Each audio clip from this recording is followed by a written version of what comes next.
Hi అండి, welcome to అంబడీస్ education. నేను ఈరోజు ఏంటి అంటే ఒక ఇంపార్టెంట్ టాపిక్, అంటే చాలామందికి ఇండియాలో ఆల్మోస్ట్ 70% మెంబర్స్కి యూజ్ అయ్యే ఒక టాపిక్ గురించి డిస్కస్ చేద్దాం అనుకున్నాం. అదేంటి అంటే విలేజ్లో వ్యవసాయం ఎట్లుంది, వాళ్ళు ఎట్లా ఇబ్బందులు పడుతున్నారు, సో అది ఎలా అయింది అనేది నేను కొన్ని ఇన్సిడెంట్స్ చూసి దానివల్ల అంటే ఎలా ఇబ్బంది పడుతున్నారు, దానికి ఏమైనా సొల్యూషన్ ఉందా అంటే నాకు తెలిసి ఓకే నేను దాని గురించి చెప్దామని నేను అనుకుంటున్నాను. అండ్ అది ఏంటి అంటే నేను మొన్న రీసెంట్గా ఈ మధ్యలో నేను మా ఇంటికి వెళ్ళాను. మాది ఒక విలేజ్. ఓకే, అక్కడ నార్మల్గా అప్పుడే పంటలు ఏంది చేతికి వచ్చినాయి. అంటే దాన్ని ఏంటి ఆ వచ్చిన ధాన్యం ఉంటుంది కదా, దాన్ని ఎండబెట్టాలి కదా.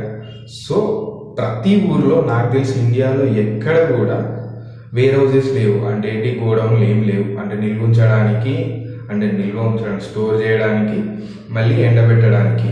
అలాంటివి మాత్రం నాకు తెలిసి చాలా మట్టుకి ఎక్కువ విలేజెస్లో అసలు లేవు. సో అట్లే సేమ్ మా ఊళ్ళో కూడా ఏ వేర్ హౌస్ కూడా లేదు. సో పండించిన పంట ఉంది కదా, చాలా మట్టుకి విలేజెస్లో రోడ్ల పైన ఎండేస్తారు. అంటే ధాన్యం ఎండబెట్టడానికి రోడ్ల పైన, అంటే నార్మల్గా వడ్లు పండిస్తే, అంటే వరి పండిస్తే వరి కోసాక వడ్ల పైన రోడ్ల పైన ఎండబెట్టడం జరుగుతుంది. సో అట్లే రీసెంట్గా అంటే నేను వెళ్ళినప్పుడు చాలామంది రోడ్ల పైన ఎండేయడం జరిగింది. సో నేను దాన్ని చూసా, వాళ్ళు రోడ్ల పైన ఎండేశారు. ఆ ఎండేసిందే ఆ టైంలో తుఫాన్ ఉందో లేదో మరి నాకు తెలియదు. బట్ వాళ్ళు ఎండేసినప్పుడే ఒక రోజు ఏమైంది, వాళ్ళు ఎండేసిరు, వారం అవుతుంది కావచ్చు, ఓకే ఎండడానికి వచ్చినాయి, మంచిగా అవుతున్నాయి. సో అట్లాంటి టైంలో ఆ రోజు ఫుల్గా వర్షం పడింది. సో దానివల్ల ఏమైంది, ఆ వర్షం పడ్డది, అంటే సడన్గా తుఫాన్ ఉందా మరేంటి నాకు తెలీదు, ఫుల్గా వర్షం పడింది. అవి నానకుండా, అంటే ఎండేసిన వడ్లు ఉన్నాయి కదా, వాటిని నానకుండా వాళ్ళు ఏం చేసారు, పంటలు వేసిన వాళ్ళు, అంటే వాళ్ళు ఉంటారు కదా ఓనర్స్. సో వాళ్ళు తొందరగా పరదాలు వేయడము, లేకపోతే ఇంకా ఏమైనా అంటే ధాన్యం నానకుండా ఉంచడానికి వాళ్ళు చేసే ప్రయత్నాలు అన్నీ చేసిరు. అంటే పెట్టిరు, పరదాలు వేసిరు, అది ఇది చేసిరు, అంతా అయిపోయింది. ఎంత చేసినా కూడా వర్షం పడ్డప్పుడు రోడ్ల పైన వేసినప్పుడు వాటి కింది నుండి అయినా వాటర్ వెళ్ళేసి నానతాయి కదా. సో దానివల్ల ఇప్పుడు ఎట్లా పెట్టి వాళ్ళు 4-5 రోజులు, అంటే ఒక 1 వీక్ నుండి ఎండబెట్టిన ధాన్యం ఒక్క వర్షంతో మళ్ళీ మొత్తం నానిపోయింది. మళ్ళీ అంటే యాక్చువల్ స్టేట్, అంటే ఎక్కడ స్టార్ట్ అయిందో అక్కడికే వచ్చింది మళ్ళీ. సో దానివల్ల ఏమవుతుంది, వీళ్ళు ఆ ధాన్యంని అమ్ముదాం అనుకుంటే, అంటే ఆ వచ్చిన ప్రొడక్షన్ ఉంటుంది కదా, దాన్ని అమ్ముదాం అనుకుంటే కూడా తక్కువ రేట్ వస్తుంది. అంటే ఎంఎస్పి, మినిమం సపోర్ట్ ప్రైస్, కనీసం మద్దతు ధర కూడా వీళ్ళకి రాదు. అంటే అది మళ్ళీ ఇప్పుడు ఒకవేళ దాన్ని తీసుకెళ్తారు, అది ఎండేలోపే మళ్ళీ ఇంకా డేస్ ఎక్స్టెండ్ అవుతుంటుంది. ఎట్ ది సేమ్ టైం మళ్ళీ వర్షం వస్తుందో రాదో ఏందో అని కూడా తెలియదు. సో వాటిని తీసుకెళ్ళి వీళ్ళు అమ్ముదాం అనుకుంటే దానిపై మళ్ళీ దళారులు, అంటే ఊర్లలో ఎట్లుంటుంది, అమ్ముతారు కదా ఒకరికి ఎవరికైనా హెడ్కి, అంటే వ్యాపారం చేసే వాళ్ళకి. సో వాళ్ళు ఏం చేస్తారు, ఇది పచ్చిగా ఉన్నాయి, మంచిగా అవ్వలేదు, మళ్ళీ పంట బాగాలేదు, అది ఇదని రీజన్స్ చెప్పేసి మినిమం సపోర్ట్ ప్రైస్ నార్మల్గా ఒక ఎగ్జాంపుల్గా 1800 ఉందనుకోండి క్వింటాల్కి, వాళ్ళు ఏం చేస్తారు 1500 ఇచ్చి, లేకపోతే 1400 అట్లా అనేసి కొంటారు. సో మళ్ళీ వీళ్ళు అమ్మేది నార్మల్ ప్రైసెస్, అంటే మంచి రేట్కే మళ్ళీ వీళ్ళు అమ్ముకుంటారు, అన్నీ ఒక దగ్గర కలెక్ట్ చేసి. అంటే అందరి దగ్గర సింగిల్గా కొని మళ్ళీ వీళ్ళు బయటికి అంటే ఎక్స్పోర్ట్ చేస్తుంటారు. సో దానివల్ల ఇప్పుడు రైతులు లాస్ అవుతున్నారు. ఓకే, ఇట్లా వర్షం పడి నానడం వల్లనో, మళ్ళీ వేర్ హౌసెస్ లేక చాలా మంది రైతులు ఇట్లే, అంటే తక్కువ అనుకున్నంత మనీ రాకుండా, అంటే మద్దతు ధర రాక చాలా మంది రైతులు లాస్ అవుతున్నారు. సో నాకేమనిపించింది అంటే ఈ సీన్ చూసినాక, ఓకే, అంటే నేను అట్లా అయింది కదా, వర్షంకి నాని మళ్ళీ ఇబ్బందులు పడుకుంటా వాళ్ళకి మళ్ళీ తక్కువ ధరకే అమ్మి కనీసం మద్దతు ధర కూడా రాకుండా వాళ్ళు ఇబ్బందులు పడుతున్నారు కదా. సో నాకు అప్పుడు వాళ్ళని చూసాక నాకు ఒక ఐడియా వచ్చింది, చాలామంది, అంటే నాకు తెలిసి ఇండియాలో 70%, నాకు తెలిసి 70 to 80% వ్యవసాయం పైన డిపెండ్ అయి ఉన్నారు. సో మళ్ళీ ఎక్కువ విలేజెస్లోనే, ఇంకా బయట ఎక్కువ కూడా చేయరు, మళ్ళీ ఇండియాలో ఎక్కువగా విలేజెస్ ఉన్నాయి. సో అంటే ఏంటి గ్రామాలే ఉన్నాయి. ఆ గ్రామాలలో ఎక్కువ మంది వ్యవసాయం పైనే డిపెండ్ అయి ఉన్నారు.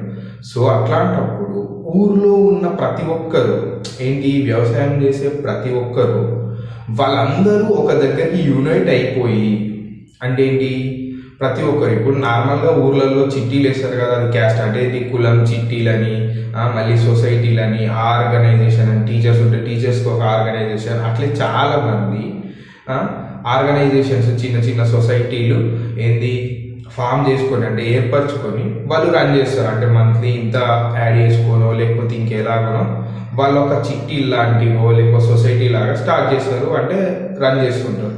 సో అట్లే అదేవిధంగా ప్రతి విలేజ్లో ఉన్న వ్యవసాయదారులందరూ అంటే ఏంటి రైతులు ఉంటారు కదా, ప్రతి ఒక్కరు ఆల్మోస్ట్ నాకు తెలిసి ఎంతో కొంత వ్యవసాయం చేస్తూనే ఉంటారు. ఊర్లలో ఒక 70% వరకు ఈజీగా చేస్తారు. సో ఆ వ్యవసాయదారులందరూ యునైట్ అయిపోయి వాళ్ళు ఒక ఫామ్ ఏంటి ఏదైనా ఒక సొసైటీ లాగా, ఒక ఆర్గనైజేషన్ లాగా, వ్యవసాయ సంఘం లాగా ఒకటి ఏర్పరచుకొని వాళ్ళు కొంచెం కొంచెం కలెక్ట్ చేసుకొని అంటే ఎవ్రీ ఇయర్ లేకపోతే సంవత్సరానికి 2 పంటలు పండిస్తే 2 పంటలు మనం కొంచెం కొంచెం తీసుకొని వాళ్ళు అదే అంటే వాళ్ళే అందరు కలిసి ఒక గోడౌన్ ఏంటి వేర్ హౌసెస్ని స్టోర్ కోసం అంటే స్టోరేజ్ కోసం వాళ్ళు కూడా గోడౌన్లను కట్టించుకొని అక్కడే స్టోర్ ఉంచుకుంటే వీళ్ళకి ఏంటి ప్రతి ఒక్క రైతుకి హెల్ప్ అవుతుంది. సో అట్లా ఎవరో ఇస్తారు అంటే ఎక్కడ నుండో ఫండ్స్ వస్తాయి అలాంటివి ఎక్స్పెక్ట్ చేయకుండా మీది మీరే అంటే ఉన్న విలేజ్లోనే ఉన్న జనాలతోనే మీది మీరే 1 year కాకపోయినా 1 to ఇంకో 5 years పడుతుండొచ్చు అంటే కలెక్ట్ చేసుకుంటూ కొంచెం కొంచెం కలెక్ట్ చేసుకుంటూ వెళ్తే. సో అలా కలెక్ట్ చేసుకొని మీది మీరే డెవలప్ చేసుకుంటే నెక్స్ట్ అంటే ఇంకో తరం వరకు కూడా ఆ గోడౌన్ అంటే ఏంది ఆ వేర్ హౌస్ అనేది మీరు ఏంది స్టోరేజ్ కోసం కన్స్ట్రక్ట్ చేసుకున్న వేర్ హౌస్ అనేది మీకు నెక్స్ట్ తరం వరకు కూడా అది హెల్ప్ అవుతుంది. సో అది ఎట్లా కట్టుకోవాలి ఏంది అని చాలా మందికి ఉంటుంది. అంటే ఏంటి మళ్ళీ ఎట్లా యూనైట్ అవుతారు అది ఇది అనేసి. సో ఎలా అంటే పే చేసుకోవాలి అది ఇది అనేసి నా దగ్గర ఒక ఐడియా ఉంది. దానికోసం నార్మల్ ఏంటి అంటే ఇప్పుడు వ్యవసాయం చేస్తారు, చాలా మంది చేస్తారు. ఒకరికి 5 ఎకరాలు ఉంటుంది, ఒకరికి 10 ఎకరాలు ఉంటుంది, ఒకరికి 1 acre ఉంటుంది. ఊర్లలో చాలా మందికి ఇట్లా ఉంటుంది. సో అట్లాంటప్పుడు ఏం చేస్తారు అంటే 1 ఎకరా ఉందనుకోండి, 1 ఎకరా ఉన్న పర్సన్ ఉన్నాడు. ఆ పర్సన్ నార్మల్గా ఏంటి ఎకరాకి ఒక 10,000 ఇన్కమ్ అంటే ఏంటి పండిస్తాడు. అంటే 5 క్వింటాల్లో 3 క్వింటాల్లో ఎంతో యావరేజ్గా ఇన్ని క్వింటాలు పండుతుంది. ఎకరాకి 10,000 ఇన్కమ్ వస్తుంది. ఏంటి 10,000 రాబడి వస్తుంది. సో ఆ 10,000లో ఒక 5% అంటే 500. ఓకే 500 తీసి ఆ సొసైటీకి ఇవ్వండి. And at the same time 10 ఎకరాలు ఉన్న వాళ్ళు కూడా అంతే. ఏంటి 10 ఎకరాలు ఉన్న వాళ్ళు ఎకరాకి 10,000 చొప్పున వేసుకుంటే 1,00,000 రూపాయలు అయితే. సో 1,00,000 రూపాయలలో 5% ఎంత అంటే 5,000. ఓకే అట్లా ఎవరికి ఎన్ని ఎకరాలు ఉన్నాయో మినిమం పర్సెంటేజ్ ఎంతో కొంత తక్కువ అంటే మీరు సంపాదించే దాంట్లో తక్కువ అట్లా సొసైటీ ఫామ్ చేసుకొని దాంట్లోకి యాడ్ చేస్తే అది 1 year 2 yearsలో అయిపోకపోయినా 5 years వరకు అయినా అంటే మీరు గోడౌన్ కట్టుకునే అంత అంటే కన్స్ట్రక్ట్ చేసుకునే అంత మనీ గ్యాదర్ చేయొచ్చు. అంటే ఏంటి తీసుకురావచ్చు, తీసుకొచ్చి దాన్ని కన్స్ట్రక్ట్ చేసుకోవచ్చు. ఏంటి మీకు వేరే వాళ్ళతో ఏంటి వేరే వాళ్ళపైన డిపెండ్ అవ్వకుండా రైతులు ఇట్లా సఫర్ అవ్వకుండా వర్షాలకి మళ్ళీ స్టోరేజ్కి లేకుండా అలాంటి ఇబ్బందులు ఏమీ రావు. ఓకే ఎందుకు అంటే వేరే ఎక్కువ ఎకరాలు ఉన్న వాళ్ళు ఎందుకు పే చేయాలి, అంత తక్కువ ఎకరాలు ఉన్న వాళ్ళు అట్లా తక్కువ ఎందుకు పే చేయాలి అంటే ఇప్పుడు ఇన్ కేస్ గోడౌన్ కట్టిరు. ఓకే మీరు పెద్దగా గోడౌన్ కట్టిరు, ఆ గోడౌన్ ఏంది స్టోర్ చేసుకోవడానికే కదా, ఎండబెట్టి స్టోర్ చేసుకోవడానికి. సో 1 ఎకరా ఉన్న వాళ్ళు 5 అంటే 1 ఎకరాకి 5 క్వింటాలు పండించండి అనుకోండి, 5 క్వింటాల స్పేస్ మాత్రమే వాడుకుంటాడు అక్కడ. ఓకే ఏంటి 5 క్వింటాల స్పేస్ ఎండే వరకు ఎండినాక మళ్ళీ అది స్టోరేజ్కి అక్కడే నిల్వ ఉంచడానికి 5 క్వింటాల మట్టుకే అక్కడ ఉంటుంది. అదే 10 ఎకరాలు ఉన్న పర్సన్ ఏంది 50 క్వింటాలు అంటే ఎకరానికి 5 క్వింటాల చొప్పున వేసుకుంటే 10 ఎకరాలు 50 క్వింటాలు ఏంది నిల్వ ఉంచడానికి. ఓకే ఎండబెట్టడానికైనా నిల్వ ఉంచడానికైనా 50 క్వింటాలు అవసరం వస్తుంది. సో అంత స్పేస్ అక్కడ వాడుకుంటాడు ఏంది గోడౌన్లో.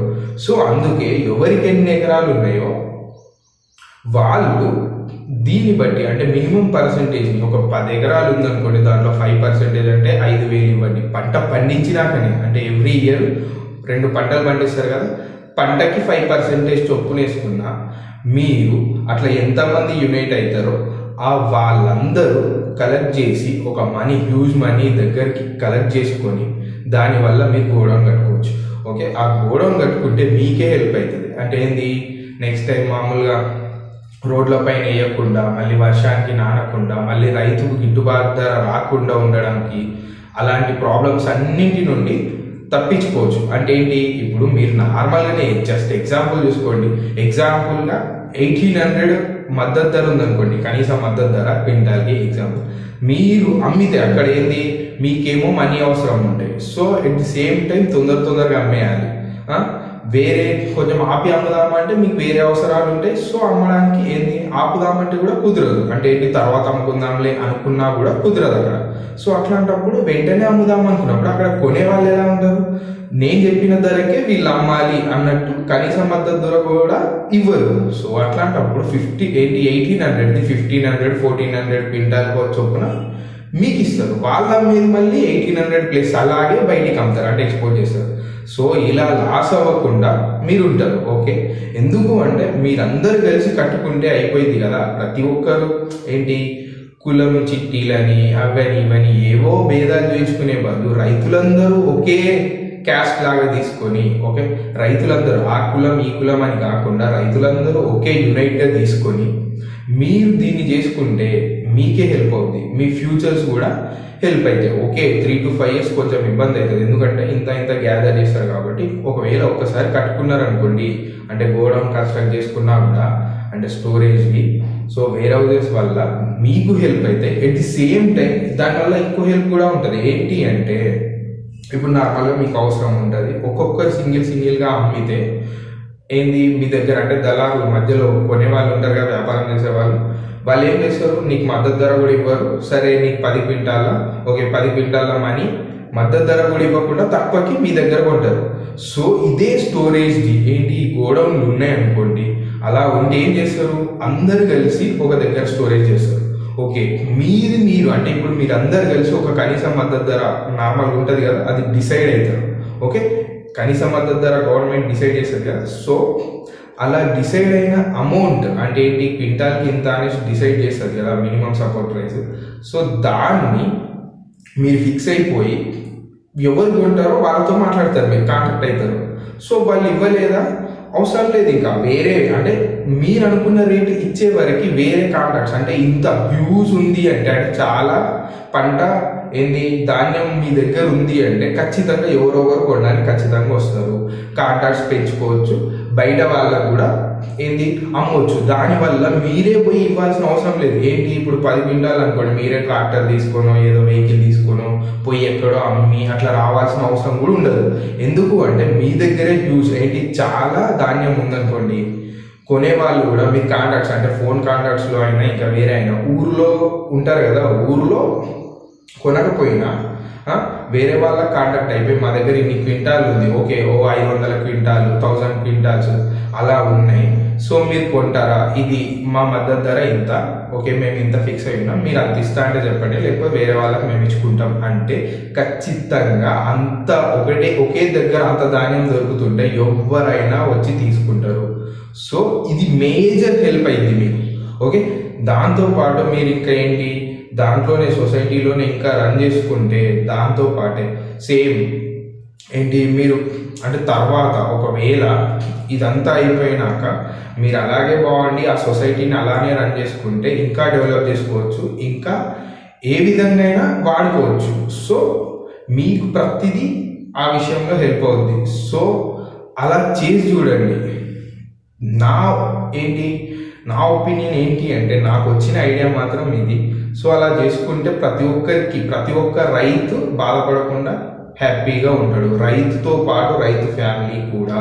అది మాత్రం గుర్తుపెట్టుకోండి. అలా చేస్తే ఖచ్చితంగా అభివృద్ధి అనేది ఖచ్చితంగా వస్తుంది. ఇండియాలో చాలా మంది వ్యవసాయం పైన ఆధారపడి ఉన్నారు, అందుకే నాకు ఇది చెప్పాలనిపించింది. సో నేను మొన్న రీసెంట్గా చూసా కాబట్టి నేను అది చెప్తున్నా. సో దీనివల్ల ఏంటి ఇలా ఫాలో అయితే ఖచ్చితంగా ఏదో ఒక రోజు మంచి ఏంటి డెవలప్మెంట్ అనేది ప్రతి విలేజ్కి వస్తుంది. ఎక్కడి నుండో ఫండ్స్ వస్తాయి, ఎక్కడి నుండో రావాలి, ఎవరో చెయ్యాలి అంటే ఎవరు చెయ్యరు నాకు తెలిసి. మీది మీరే ఊర్లో ఉన్న జనాలందరూ కలిసి చేసుకోండి. అభివృద్ధి మీకే తెలుస్తుంది ముందు ముందు చూసుకుంటూ వెళ్తే. దానివల్ల ఖచ్చితంగా హెల్ప్ అవుతుంది, అంటే ప్రతి ఒక్క ఫ్యామిలీకి, ప్రతి ఒక్క వ్యవసాయ ఫ్యామిలీకి హెల్ప్ అవుతుంది. సో నాకు తెలిసి అయితే చేసుకోవడం బెటర్. ఈ వీడియో అంటే మీకు లైక్ చేసినా చేయకపోయినా షేర్ మాత్రం చేయండి. ఎందుకు అంటే దీనివల్ల ఒక్కరికి అంటే ఏంటి, ఒక్కరికి ఇలాంటి థాట్ వచ్చి ఏ విలేజ్లో ఒక్కరు స్టార్ట్ చేసినా అంటే కొంతమంది కలిపి స్టార్ట్ చేసినా ఎంతో కొంత యూజ్ అవుతుంది. అంటే వాళ్ళైనా కనీసం ఏంటి డెవలప్ అవుతారు. సో ఖచ్చితంగా షేర్ మాత్రం చేయండి. లైక్ చేసినా చేయకపోయినా షేర్ మాత్రం ఖచ్చితంగా చేయండి. So thank you.